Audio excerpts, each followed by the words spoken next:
Hello प्यारे बच्चों, मैं ज्योति शर्मा फिर से स्वागत करती हूँ आप सबका हमारे यूट्यूब चैनल टीचर्स अड्डा एमपी पर। और आज आपकी कक्षा 4 गणित की क्लास होने वाली है, क्लास नंबर 131, जिसमें मैं आपको सप्ताह 24 का दिवस तो कराऊंगी। और हमारे पाठ का नाम है पाठ 11 पहाड़े और बंटवारे। तो सब बच्चे जल्दी से अपनी मैथ की बुक खोल लीजिए और चलिए शुरू करते हैं हम अपनी क्लास को।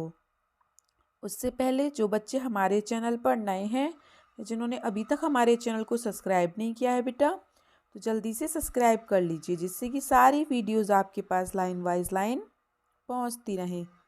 चलिए सप्ताह 24 का दिवस 2 करते हैं। पहला क्वेश्चन, नीचे दिए गई वस्तुओं को निर्देश के आधार पर बांटिए एवं गणितीय तथ्य लिखिए।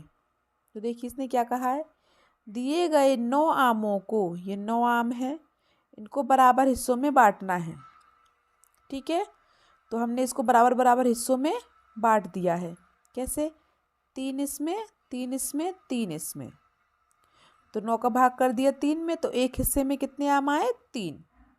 ठीक है, ये तो इसने दिया है। ऐसे ही हम करते हैं दूसरा वाला क्वेश्चन। इसने बोला 28 पत्तियों को 4 बराबर हिस्सों में बांटिए। तो 28 का भाग कर दो 4 में। तो मैंने 4 का भाग किया 28 में, तो 4 सत्ते 28। तो एक हिस्से में कितनी पत्ती आएंगी? 4। एक हिस्से में कितनी पत्ती आएंगी बेटा? 7। ठीक है, तो हम एक उस हिस्से में 7 पत्ती बना देंगे। 1 2 3 4 5 6 7, ऐसी 7 इसमें बनाएंगे। ठीक है, और 7 पत्ती इसमें बनाएंगे। ठीक है, तो आप सब बच्चे अच्छे से बना लेना इन पत्तियों को इसमें। ठीक है, 28 पत्तियों को 4 बराबर भागों में बांटना है, तो 4 का भाग कर दो 28 में। 4 सत्ते 28, मतलब एक खाने में कितनी पत्ती आएंगी? 7। ठीक है बेटा, चलिए क्वेश्चन नंबर 3 पर चलते हैं। क्वेश्चन नंबर 3, दिए गए चित्र के बराबर 4 समूह बनाकर बांटिए। तो बेटा ये कितनी आइसक्रीम है? पहले आप इन आइसक्रीम को गिन लो, क्योंकि इसने दी नहीं है, ऊपर वाले में तो दी थी, है ना। तो गिन लो, 1 2 3 4 5 6 7 8 9 10 11 12 13 14 15 16 18 19 20 21 22 23 24। तो बेटा कितनी आइसक्रीम है? 24 आइसक्रीम है। और हमें 4 बराबर समूहों में बांटना है।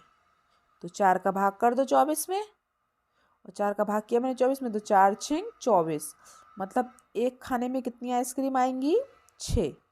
तो एक खाने में 6 आइसक्रीम बना दो। 1 2 3 4 5 6, फिर 6 दूसरे में बना दो। ठीक है, और फिर 6 तीसरे में बना दो। आगे सबको समझ में? Very good. चलिए, तो ये सबका हो गया होगा। हम अगले क्वेश्चन पर चलते हैं। चलिए क्वेश्चन नंबर 1, 75 आमों को बराबर बराबर 5 टोकरियों में रखने पर प्रत्येक टोकरी में कितने आम आएंगे? तो बेटा 5 टोकरी में रखे गए आम कितने हैं? 75। और हमसे पूछा है कि एक टोकरी में रखे गए आम। तो बेटा देखो, ज़्यादा का देके कम का पूछा है, तो क्या करेंगे आप? भाग। ठीक है, ये बात मैंने आपको बहुत बार बताई है। तो इसने कहा है 5 टोकरी में रखे गए आम 75, तो एक टोकरी में रखे गए आम 75 का भाग कर दो 5 में। तो एक टोकरी में कितने आम आ जाएंगे? 15। खत्म बात। ठीक है, 5 का भाग कर दिया 75 में। 5 एकम 5, बचे 2, उतार लिया 5, 5 पूरा 25। तो एक टोकरी में 15 आम और 5 टोकरी में 75 आम। ठीक है, चलिए क्वेश्चन नंबर 2 पर चलें। चलिए चलते हैं क्वेश्चन नंबर 2 पर।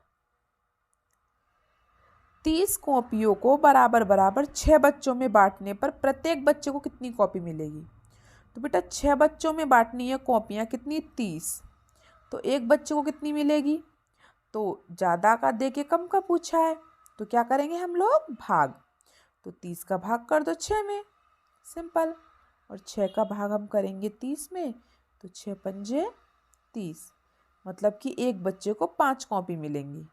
ठीक है, तो कर लीजिए ये वाला क्वेश्चन भी आप सब।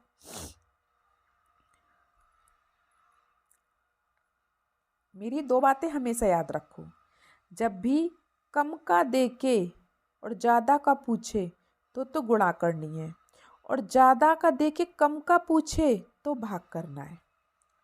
तो आपका क्वेश्चन बहुत सरल हो जाएगा। ठीक है, आपको समझने के लिए, समझाने के लिए, करने के लिए, याद रखने के लिए। ठीक है, सिर्फ ये 2 बातें याद रखो मेरी। चलिए क्वेश्चन नंबर 3 पर चलते हैं। 20 ईंटों का वजन 40 किलोग्राम है, तो एक ईंट का वजन पूछ रहा है। देखो फिर से, 20 का दिया है, 20 ईंटों का वजन दिया है 40 किलोग्राम, और पूछ कितने का रहा है? एक का। तो मतलब कम का पूछ रहा है, और कम का पूछे तो भाग करो। तो 40 का भाग कर दो 20 में। 40 का भाग किया 20 में, तो एक ईंट का वजन कितना है? 2 किलोग्राम। भाग करके देख लो 20 का 40 में, 20 दूनी 40। तो एक ईंट का वजन कितना है? 2 किलोग्राम। कुछ था इन क्वेश्चंस में? कुछ भी नहीं था। और ये बात मैं आपको बहुत बार बता चुकी हूँ बेटा, फिर से बता रही हूँ।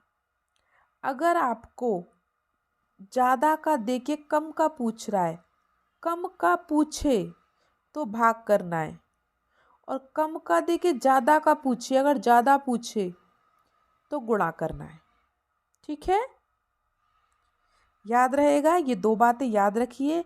आपको आपके क्वेश्चन में कोई भी तकलीफ नहीं होगी, कोई भी परेशानी नहीं होगी कभी भी, चाहे फिर वो क्वेश्चन 8th क्लास का हो, 5th क्लास का हो, या 4th का हो, किसी का भी हो। ठीक है, चलिए तो ये कर लिया होगा सब बच्चों ने, कर लिया सबने। चलिए तो आज की आपकी क्लास इतनी थी। आपको समझाने का तरीका कैसा लगा हमें कमेंट बॉक्स में ज़रूर बताएं। वीडियो को लाइक भी करें, अपने दोस्तों के साथ शेयर भी करें, और सब्सक्राइब करना ना भूलें। मिलते हैं हम आपसे अगली क्लास में। तब तक के लिए आपका दिन शुभ हो। Have a nice day.